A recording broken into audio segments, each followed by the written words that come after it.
자, 다음 봅니다. 자, 이 사주는 총병이었다. 병화가 투관하여 따뜻하게 하고 개수가 자양하니 벼슬이 총병에 이르렀다. 이제 병자를 얻었네요. 시에 곡직이 인수격이며 개수가 지장되고 병화가 투관하여 서로 장애가 되지 않으니 귀하게 되었다. 요즘 말하면 총병이 스타 정도 되죠. 완스타 정도 됩니까? 선생님? 중병 정도면 투스타. 아무튼 별은 다르긴 다른 거네요. 그러겠죠. 스타는 스타니까.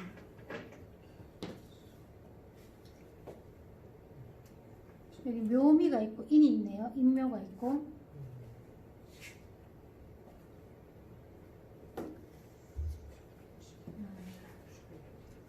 그래서 곡직인수격이라고. 근데 곡직인수격이라 하기에는 삼합이 다 갖춰져야지만 곡직인수격이라고 하죠. 근데 곡직인수격도 여기는 해 대신에 자가 있잖아요. 해묘미가 있고 병화가 투관하고 간목이 투관하면 굉장히 좋은 곡직인수격이 되겠죠.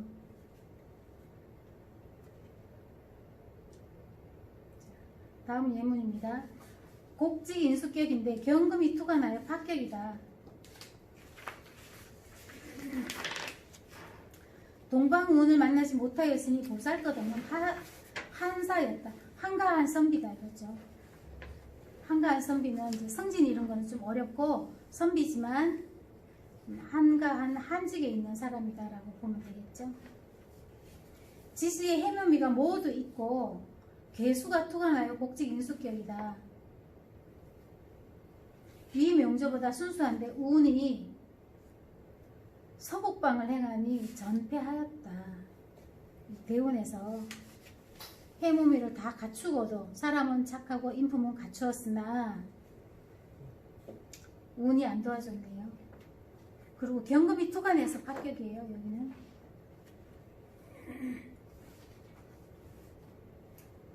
그러니까 해묘미도 갖추고 곡직인수격이 딱 제대로 갖춰서 성격하기는 어려워요. 그쵸? 이 종격으로 형성되기가 굉장히 어렵습니다.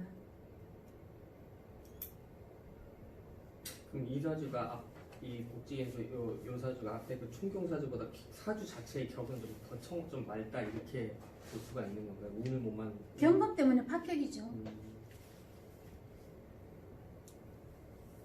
앞에 거는 경금과 개수를 다 시에서 갖췄잖아요. 일단 금이 없잖아요. 앞에 거는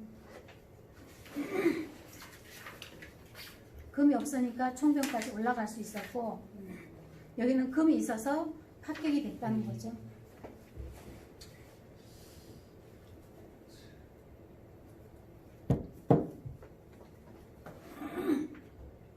운에서 뭐 병호 정미 이런 운이 왔다 그러면 또 괜찮았겠죠.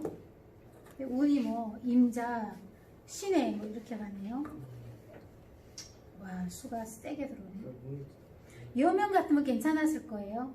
운이 거꾸로 가니까 얘는 거꾸로 가고 바꿔가잖아요. 남녀가 다르게 가니까 이제 여름으로 가니까 아주 여명이면 괜찮았겠어요. 이렇게 원활하게 하려면 묘, 미, 해 이렇게 흘러가야지 그 원활하게 흘러가나요? 그 연지서부터 여기 이제 곡직인수격의 파격이잖아요. 예. 근데 여기서는 이제 병화가 투관해서 운에서 병화가 천간에 투관해서 경금을 잡아주면 그때는 10년간 반짝 괜찮았겠죠. 저 경금을 제거해줘야죠. 그리고 이 사주가 운에서 병화가 와야지만 돼요. 인묘진 동방으로 가도 화가 오지 않으면 의미가 없는 거죠? 살릴 수가 없는. 그렇죠. 초점은 경금을 없애야 된다는데 초점을 가시면 되죠. 병을 제거해야지만 성격이 되니까.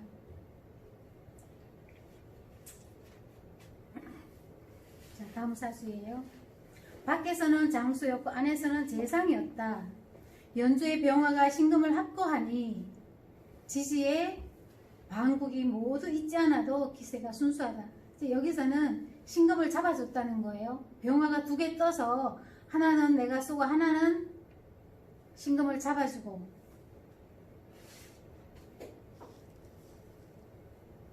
이제 묘월에는 신금이 절지라 그렇게 세지는 않아요.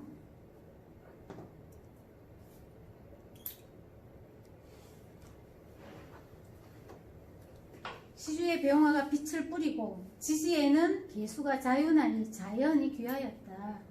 근데 대운에서 여긴 또 사오미로 잘 갔어요. 천간에 가불목이 투간하고 굉장히 지지에도요. 묘월에 을묘, 묘를 또 깔았다는 것은 목이 상당히 강하죠. 목이 강하기 때문에 칠사를 잡아줬기 때문에 칠사를 제대로 썼다는 얘기예요.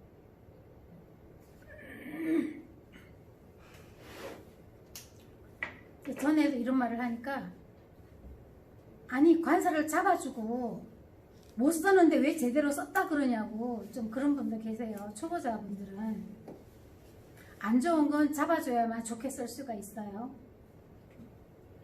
잡아주면은 잡아주기 전보다 더 좋다 그런 뜻을 모르는가 보네요. 초보니까 좀 모르시는 분도 계시더라고요. 그러니까 부정하시는 분이 계세요. 알려고 하지 않고 나는 그렇게 안 배웠는데 이제 그렇게만 생각하시는 거죠. 또 특히나 연로하신 분들은 또 자기 주장이 강하신 분 계세요.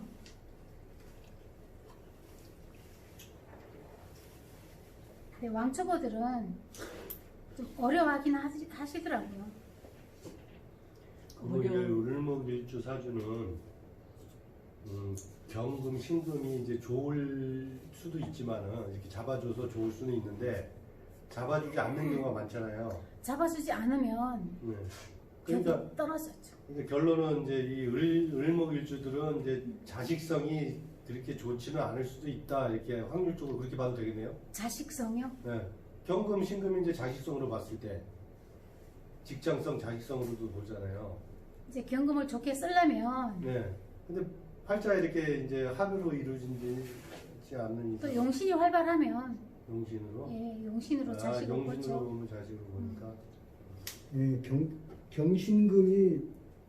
경신금을 좋아하지 않는다는 뜻이지 그게 곧 자식하고 연결을 시킬 필요는 없어요. 근데 자식을 볼 때는 정관, 평관으로 우리가 그러니까 그게 경신금이 자식이 될 때도 있고 예. 아까처럼 뭐 용신으로 적용하기도 할 때도 있고 그렇잖아요. 예. 그러니까 그 부분은 그냥 남겨놓고 여하튼 경신금이 투간하면은 좋지 않다 을목한테는. 그걸 잡아줬을 때 뭐 예를 들어 신금 같은 경우에 병화라든가 경금 같은 경우에는 을경합이라든가 이렇게 잡아줬을 때는 더 좋다 이거예요. 아주 좋아진다. 그게 이제 일반론이니까. 그렇게 알고 자식은 이제 점차 또 다르게 봐야 돼요. 그걸 막 연결시키면은 사실 응용하는 게 그렇게 단순하지는 않아요. 단순하지 않더라고요. 단순하면 누구나 다 쉽게 공부를 할 거잖아요. 근데 이 공부를 하다가 이렇게 가르치는 데가 있으면, 가르쳐 주는 데가 있으면 또 공부를 할 텐데 여기까지 오는 데가 별로 없어요. 그러다 보니까 중간에 포기하는 분이 굉장히 많아요. 시작을 했는데 끝까지 못 가는 분이 많더라고요. 그래서 새로운 사람이 많이 들어와서 초급, 중급을 배웠는데 고급 배우는 사람은 없고 중간에 다 떠나는 사람이 많더라는 거죠. 그러니까 제가 몰라서 그런데요. 그러니까 이제 좋다 그러면은 과연 뭐가 좋냐 이제 이렇게 나올 수가 있는데 구체적으로 우리 평민들의 그 삶에 뭐가 좋냐 그러면 이제 돈이 좋냐 뭐 가족사가 좋냐 내 건강이 좋냐 뭐 이렇게 이제 구체화 시키잖아요. 그랬을 때 이걸 어떻게 해석을 해야 되냐 그냥 좋다 이렇게 끝내버리면은 그러니까 이제 그러니까 목화 통명으로 관을 쓸 수 있다 그랬잖아요. 관으로 경신금이 이제 신금은 7살이잖아요. 네. 7살이면 대개 이제 무관계 이런 거거든요. 네. 그 무관계통 이제 지금 얘기하자면은 저기 군경, 법, 뭐 이런 것도 다 그쪽이에요. 그러면 그쪽에 아주 그런 직업에는 이 사람 특출한 그 틀을 다 태어났다 이거죠. 그 틀을 그렇죠. 맞게끔. 그러니까 그 을목이 이제 경금이나 신금을 보면 금을 보면 관살이지만 이게 살이잖아요. 기본적으로 금이 이제 목을 극하니까. 그러니까 그때 병화로 이제 제사를 해주면 식상 제사를 해주면 뭐 흔히들 현대적인 용어로 하면 좀 무력이나 어감력을 쓰는 그러니까 쉽게 얘기하면 경찰, 군인 뭐 더 격이 높아지면 뭐 판검사 쉽게 얘기하면 좀 그런 관공서도 좀 약간 무력으로 제압을 단속을 한다던가 뭔가 좀 약간 그런 게 필요한 그런 직종들이 그런 쪽에서 아주 위험이 있고 그 사람이 좀 지도력이 좀 뛰어나거나 특출나거나 그런 쪽 좋게 잘 쓸 수가 있는 거죠. 그걸 잘 쓰려면 병화만 갖고도 잘 쓸 수 있어요. 목화 통명으로. 목화 통명 사주를 가지고 관살이 없는 사람이 더 관을 잘 써더라는 거죠. 을목에 한해서.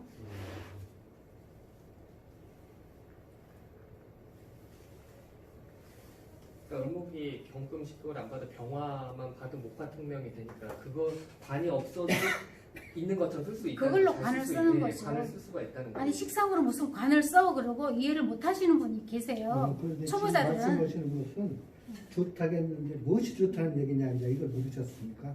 그리고 조금 아까 이렇게 아까 보면 그러니까 여기는 이제 제가 처음이라 근데 이제 틀이 그렇게 나와 있다 이거죠. 이렇게 보니까 아 이런 틀은 이건 장군 틀이다 이런 그렇죠. 큰 틀을 이제 보는 거죠. 큰 틀을 보고 이제 그 다음에 이제 세부적인 그 다음에 이제 들어가는 거죠. 그리고 조금 아까 사주도요. 병금이 투관해서 곡직 인수격에서 파격이 됐다 했잖아요. 병금이 투관했다. 그러면 옆에서 병화가 있어가지고 식신 제사를 해주면 또 관을 좋게 쓸 수 있어요. 식신 제사할 겸 뭐 이런 거 많이 들어봤잖아요. 살인 상생격. 근데 을목은 식신 제사를 굉장히 좋아해요. 관살을 만나면 파격이 되니까 병화가 아니면 정화가 잡아주는 걸 굉장히 좋아하죠. 그래야 그 관을 쓸 수가 있어요. 안 잡아주면 관을 좋게 쓸 수가 없어요. 그리고 아까 또 하나는 뭐가 있었죠? 재물이 있었다 그랬잖아요. 재물이 있었다 그러는 거는 이제 병화가 없고 병화가 없다는 거는 귀격이 아니라는 거죠. 여름은 괜찮아요. 여름은 지지가 병화가 있으니까 병정화가 있으니까 괜찮고 또 여름에는 더우니까 불이 없고 물만 있으면 나무가 잘 자라잖아요. 을목은 좀 약한 나무기 때문에 모든 을목이 다 잘 살아요. 심지어 뭐 버섯 같은 경우도 종자 이렇게 해놓으면은 여름에 금방 뽑혀버려요. 그러듯이 병화가 지지든 천간이든 병화가 적당히 있어야만 귀격이 된다는 거. 그걸로 인해서 모든 걸 다 쓸 수 있고 병화가 없으면 귀격은 아니지만 기토가 있고 뿌리가 있다. 내가 아까처럼 을축이고 기토가 투관해 있을 때는 그걸로 재물은 있더라. 재고인데 만약에 식고다. 그럼 술토가 있다 그러면 술은 건조하잖아요. 수가 없으면 목이 또 자라기가 어려워요. 그런 경우는 재고를 할지어도 재물이 크게 많진 않다. 아니면 재물이 많다 그러면 그거는 그 사람은 탁부이다. 정상적인 일을 해서가 아니라 무슨 뭐 다른 길로 인해서 돈을 벌었을 것이다.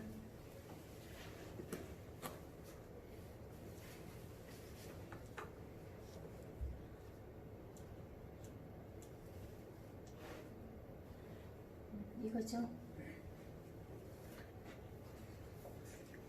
여기는 병신합을 해줬기 때문에 관을 잡아줬기 때문에 귀할 수 있었다라는 거.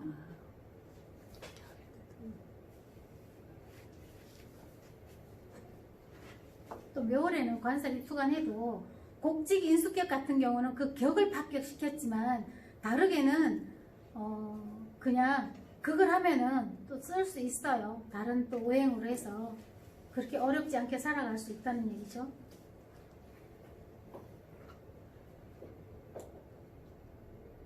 이 지금 신금을 잡아준 이 사주는 안에서는 재상이었고 밖에서는 장수였다는 거는 지금 신금을 잡아줬기 때문에 더 병화 목화 통명으로 더 쓰고 더 괜찮게 쓰는 것 같아요. 또 운이 지지가 남방으로 또 가졌어요.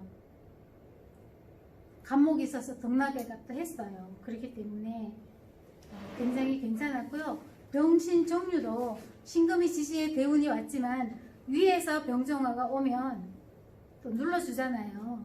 이 대운을 이렇게 올 때는요, 무조건 위에 5년 쏘고 밑에 5년 쏜다, 완전히 분리하지 말라 그랬어요. 제가 분리해서 보면 신금 운에는 굉장히 안 좋죠. 그러나 병화랑 신금이 대운에서 같이 오는 경우는 괜찮다라고 보시면 되고요.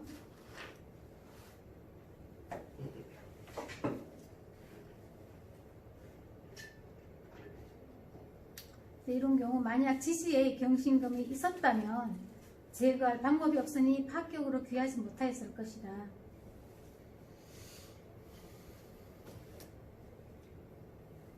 이제 해묘미가, 이건 적천수에 있는 내용입니다. 해묘미가 가부를 만나면 부귀하는 것은 의심할 것이 없고 목이 오로지 인묘방으로 행하면 공명이 틀림없다. 이제 이거는 곡직인수격에 또 부합되는 내용이죠. 활목은 뿌리에 묻힌 쇠를 두려워하는데 지지에 경금이 있으면 이제 신금을 말합니다. 그 뿌리를 죽게 만드니 나무가 썩는다. 뿌리를 잘라버리면 자라는 것도 어렵고요. 지지의 뿌리를 깊이 내리기도 어렵죠. 그런 경우는 만약에 여명이다. 그럼 남편이 금이잖아요. 그런 경우에는 남편 덕이 없다라고 봐야죠. 그런 경우는 남편이 덕이 없어서 이혼을 했다. 또 다른 사람 만나도 또 다른 효과가 발생한다는 거죠. 춘목이 복직인수격을 이루면 경신금이 나타나는 것을 가장 싫어한다. 다음 내용 봅니다.